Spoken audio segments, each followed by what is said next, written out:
მოგესალმებით მეგობრებო. დღეს უნდა ვისაუბროთ top 10 ყველაზე მაღალ შემოსავლიან ტატუ არტისტზე. მე გახლავთ ლევანი კანკია, ტატუ არტისტი. და დღეს გესაუბრებით თუ რამდენად დიდი ანაზღაურება შეიძლება კონდეს ტატუ არტისტ თუ ის თავის საქმეში არის პროფესიონალი. დღეს დავიწყებთ იმის გარჩევითაც თუ როგორი პრინციპით შევარჩიე ესენი. არსებობს რამოდენიმე ძვირადღირებული უკვე დახატული ტატუები, მაგრამ მე მერჩივნა თქვენთვის მომიზადებინა ის შემთხვევები, როდესაც არტისტები თავიანთ შემოსავლებს იღებენ არათუ რაიმე პირდაპირი ფასის თქმით, არამედ საათობრივი ანაზღაურებით. თავიანთი ანაზღაურება გაწერილი აქვთ მათ საათობრივი ანაზღაურებით. როგორც ჩვეულებრივ სამსახურებში ხდება. არაფერი განსაკუთრებული არ არის ამაში. უბრალოდ ჩვენ საქართველოში მიჩვეულები ვართ, რომ ვუგდებთ სურათს, ვეკითხებით ფასს, ღებულობთ პასუხს პირდაპირ, ან კონსულტაციაზე მივდივართ და კონსულტაციაზე ვგეუბნებიან ფასს. ზოგ არტისტს ესე უშჩევნია მუშაობა, მე პირადად ძალიან მეკომფორტულები, მაგრამ ჯერჯერობით ასე არ მაქვს სიტუაცია, რომ მსგავსად ვიმუშაო. ნებისმიერ სამსახურში ერთი დღეს რო ზედმეტი იმუშაო, ან 1 საათიც ის აუცილებლად უნდა აგინაზღაურდეს. ასე არის სტატუს სფეროშიც. შენ კონკრეტულ ნახატზე მიდიხარ დასახატად, ის გეუბნება მის საათობრივ ანაზღაურებას და გეუბნება მიახლოებით თუ რამდენი საათი დაჭირდება მას. თუ არის ეს რაიმე დიდი ნახატი, შეიძლება გითხრას 7-8 საათი მინიმუმ დამჭირდება და ჩემი საათობრივი ანაზღაურება არის ესა და ეს. გადაიანგარიშებ თუ გაწყობს კი ბატონო, დაიხატო. თუ არა და ნება თქვენია. ესე მუშაობს არტისტების ძალიან დიდი რაოდენობა უცხოეთში. საქართველოში რამოდენიმე თუ მუშაობს მსგავსად და დღეს განვიხილავთ top 10 მსგავს არტისტს, რომელსაც საათობრივად ყველაზე მეტი ანაზღაურება აქვს მსოფლიოში. დავიწყოთ ჩვენი top 10 და მე-10 ადგილას არის ქალბატონი, რომლის სახელია Kat Von D. რითი გამორჩევა ეს ქალბატონი გარდა მისი ანაზღაურებისა, რომელიც შეადგენს საათში $210.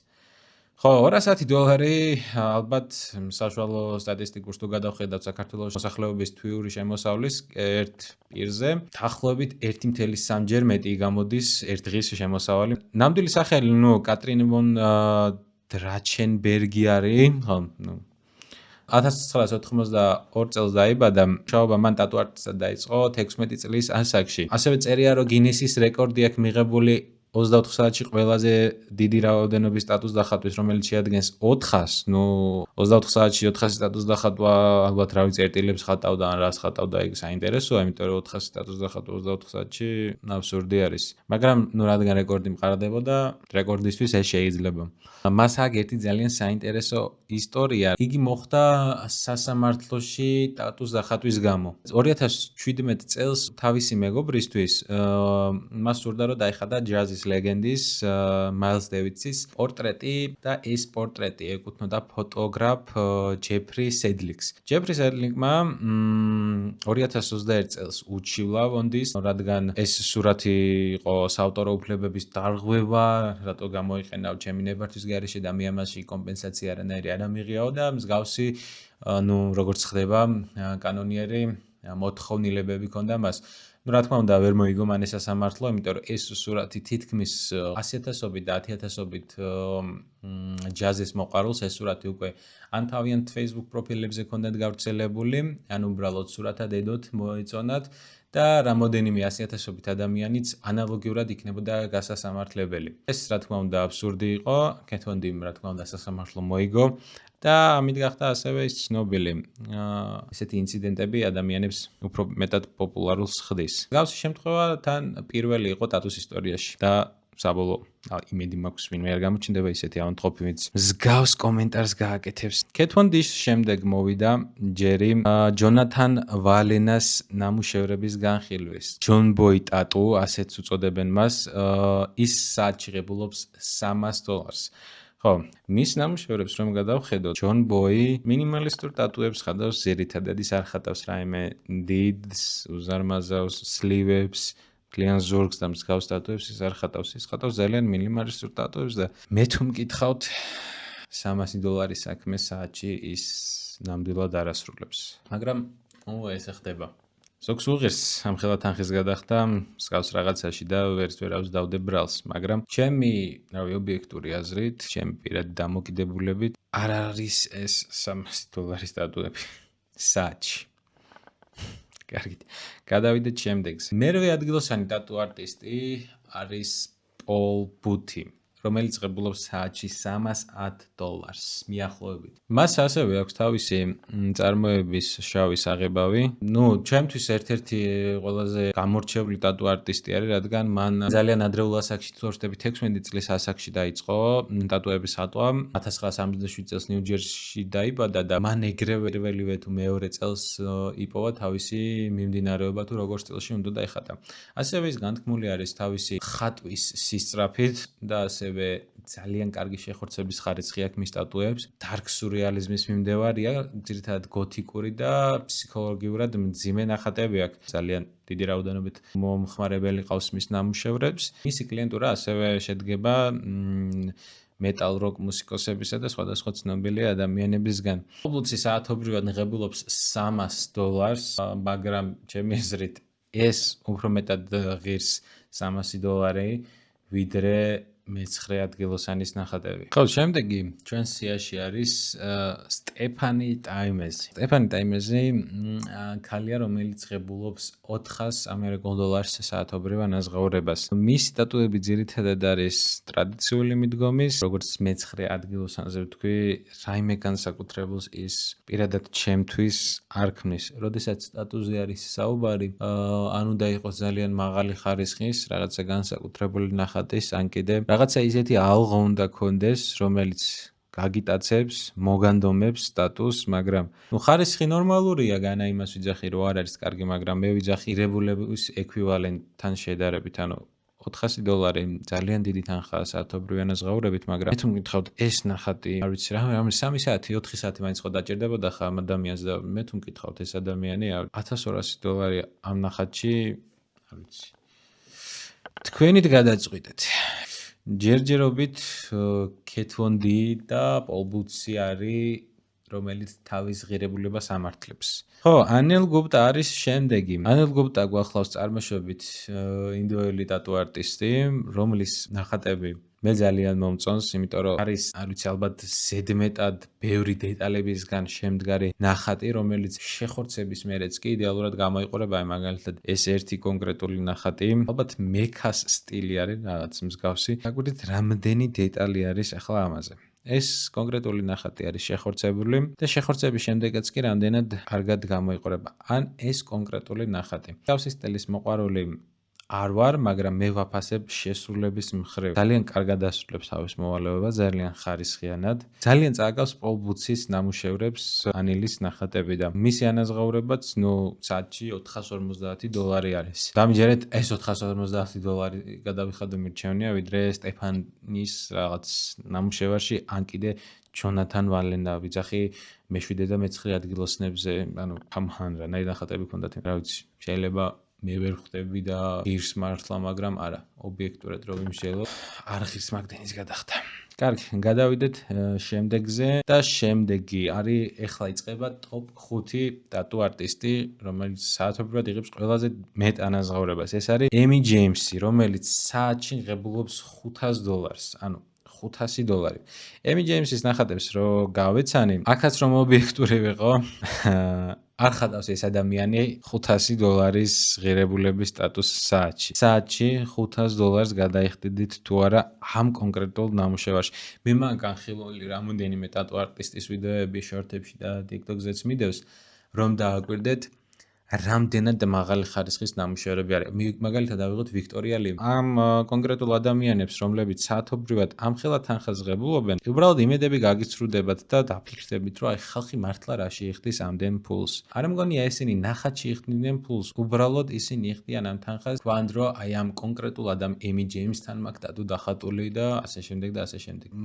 მართლა არ გადავიხდიდი ამდენ თანხას თქვენ, არ ვიცი, თქვენ როგორც გინდათ. მე პირადად ასე ვაფასებ ტატუებს, თუ ხარისხი არ არის პირდაპირ კავშირში თანხასთან, ჩემთვის ის ტატუ არაფერი არ არის. კი, არის რაღაცა ისტორიული ტატუები, აი მაგალითად მაორის სტილის ტატუები, რომლებიც ხელით იხატება და ძალიან დიდი ისტორიის და მნიშვნელობის მატარებელი არის, კი, ეგ სხვა თემა არის, მაგრამ ეს ადამიანი და ეს ტატუები, რომელსაც ჩვენ ვნახულობთ, არ არის იმ ღირებულების და არ არის იმ ისტორიის მატარებელი, როგორც წეღან ვახსენე და ამიტომ არ ასე ცოტა იმედგაცრუებული. კარგი, გადავიდეთ ტოპ 4 მე-4 ადგილოსანი არის კეიტ სკოტ მაკარდი. ბენგ ბენგი ქვია. ზედმეტ სახელად და იგი ღებულობს საათში 700 ამერიკულ დოლარს. შევაფასოთ ჩვენი ბენგ ბენგ ტატუების ნახატი. უდავაკვირდებით, ძალიან კარგი ხარისხით არის შესრულებული. ეს ადამიანი როგორც ჩანს რეალიზმში მუშაობს, ძალიან კარგი დამუშავების სტილი აქვს, მაგალითად აი ამ კონკრეტულ ნახატს. არა, ძალიან ისეთია აურა იგრძნობა რა ამ ადამიანის ნახატებში რო ვაკვირდები. ძალიან მომწონს კიდევაც. ხო, ეხლა მივხვდი ეს ადამიანი ვინც არის და საიდან მეცნობა. ძალიან გავრცელებული ვიდეო არის ეს კონკრეტული, რომელსაც ეხლა განახებ. TikTok-ზე, Instagram-ზე, ნებისმიერ პლატფორმაზე რომ შესულიყავით, ნუ აგდებდა და ყველა ახლობდა თითქმის ამ ჯადოსნურ საღებავს, რომელსაც ეძახდნენ ასე. განათებას აქვს ორი მხარე, ერთი არის რომელიც ნახატს აჩენს, მეორე რომელიც ნახატს შლის. რაღაც შუქზე რეაქცია აქვს ამ საღებავს. კონკრეტული სხევის მინათებით აქტიურდება ეს საღებავი და ხილვადი ხდება. ნუ საინტერესო არის, მაგრამ ჩვენ მოდი შევაფასოთ მისი გამოცდილება და პროფესიონალიზმი. ხო, არა, ის ადამიანი მართლა ძალიან კარგ ხარისხში ხატავს, პროფესიონალია უდავოდ და ჯერჯერობით დადებულ ფასს თავის სამსახურზე ამართლებს. ტოპ 3-ს მივუახლოვდით, მესამე ადგილოსანი უნდა განვიხილოთ, ეს არის სკოტ კემბელი, რომელიც საათში $2000-მდე იღებს. ხო, მეოთხე ადგილოსანი 700 ღებულობდა, ძალიან დიდი ნახტომია, მთელი $1400 მეწყებულობს საათში, განა დღეში. მოდი ვნახოთ სკოტ კემბელის ნამუშევრები. სკოტ კემბელის ნამუშევრებიც თავისებური არის. ბევრ თქვენგან შეიძლება მოეწონეს, იმიტომ რომ რაღაცა ხასიათი ჩანს ამ ნამუშევრებში. თან ძალიან სუფთად და აკურატულად მუშაობს. არ არის გადატვირთული, არც ერთი ხაზი არ აქვს ზედმეტი გაკეთებული. სუფთად მუშაობს ნამდვილად, მაგრამ შეფასება თქვენთვის მომინდია, რამდენად ღირს ამ ადამიანის მომსახურება საათში $2000. მაინც პოპულარული გახდა თავისი კლიენტების ვინაობა და რომელ პოპულარულ ადამიანებთან ქონდა შეხება აქ არის სია. ჰით ლეჯერი, ორლანდ ბლამი, რობერტ დაუნი ჯუნიორი, რკინისკაცი, სტინგი, მარკ ჯეიკობსი, ჯოშ ჰარტნეტი და პენელოპა კრუზი. ხარისხი პირდაპირ პროპორციული უნდა იყოს ნამუშევრის, მაგრამ ადამიანები ფასდება მაინც უფრო ისტორიით. წარმოვიდგინოთ მაგალითად პაბლო პიკასო. პიკასოს ნამუშევრების გამეორება არ არის ხორთული. ერთი შეხედვით როცა დაინახავ პიკასოს ნახატებს, იტყვი რომ პატარა ბავშვის დახატულია თქო და მსგავსი რამ, მაგრამ მისი ნამუშევრები დღეს მილიონობით დოლარად იყიდება და ეს სწორედ დამოკიდებულია ვისი დახატულია. ხელოვნურ ინტელექტსაც შეუძლია რომ იგივე ნამუშევრები შექმნას, მაგრამ მისი ფასი და ღირებულება ხო საერთოდ არაფერი არ იქნება. დამოკიდებულია თუ ამას ვინ შვება. ადამიანი ნახატში ყოველთვის მნიშვნელოვანი არის ისტორია. თუ ნახატში ისტორია არ დევს, მისი ღირებულებაც არაფერი არ არის. რაღაცა ემოცია, რაღაცა დამოკიდებულება ყოველთვის უნდა გაგაჩნდეს ნახატის მიმართ და უნდა იგრძნობოდეს. კი, შესაძლებელია. როგორც წეღან ვახსენე, უბრალოდ შეიძლება ემოციური ის მქონდა და მაგიტო გავლანძღე ასე რომ ვთქვათ არტისტი, მაგრამ შეიძლება რა ვიღაცისთვის ძალიან ბევრს ნიშნავდეს ის კონკრეტული ნამუშევარი, ის კონკრეტული ადამიანი და უღირდეს ამ ხელათანხის გადახდა და არ იყოს მისთვის ეს პრობლემა პირიქით ძალიან ბედნიერიც იქნება ამით, მაგრამ ობიექტურად, როდესაც აკვირდები და როდესაც აფასებ, ეს ისეთი სფეროა, აინც ხარისხზე უნდა იყო ორიენტირებული. კაი, გადავიდეთ მეორე ადგილზე. დონედ ჰარდი, პენსიაზე გასული ტატუ არტისტი, რომელიც საათში ღებულობდა $2500 ამერიკულ დოლარს. დონედ ჰარდი ძალიან ცნობილი ტატუ არტისტი არის, ოლდსკულის ტიპის ტატუები, ვისაც მოსწონს და აინტერესებს, მისთვის რა თქმა უნდა ცნობილი ადამიანი იქნება. ის ამჟამად პენსიაზე იმყოფება, მაგრამ გამოირჩეოდა თავისი ამერიკული ძველი სტილის ოლდსკულ ტატუებით, რომელსაც ის საათში $2500 ხატავდა. წიგნიც აქვს გამოცემული. ხო, რაღაც 2000 დრაგონს წიგნი არის მისი, სადაც ალბათ 2000-მდე დრაკონი ყავს დახატული. ნუ იაპონური სტილიც იგრძნობა მის ნამუშევრებში, მაგრამ მე პირადად რა ნახატებიც მაქვს ნანახი, მისი ძირითადად იყო მაინც ოლდსკულის ტიპის ნახატები. ნუ ოლდსკული ისეთი არის, რომ უნდა გაინტერესებდეს და უნდა მოგწონდეს. საქართველოში თუ იცით და გინახავთ TikTok-ზე, სანდრო მენაბდე, მას რომ ოლდსკული ახატია, ჩემი აზრით ერთ-ერთი საუკეთესო მხატვარი ყავს მას, ვინც ამ ტატუებს უხატავს. გადავიდეთ უნდა პირველ ადგილოსანზე და პირველი ადგილოსანი აი $700-დან ხო მეგონა რომ $2000-მდე ძალიან დიდი ნახტომი იყო. ახლა $2500-დან უნდა გადავხდეთ ხოაკინ განგა, რომელიც საათში ღებულობს $12500. $10,000-ით მეც ვიდრე მეორე ადგილოსანი.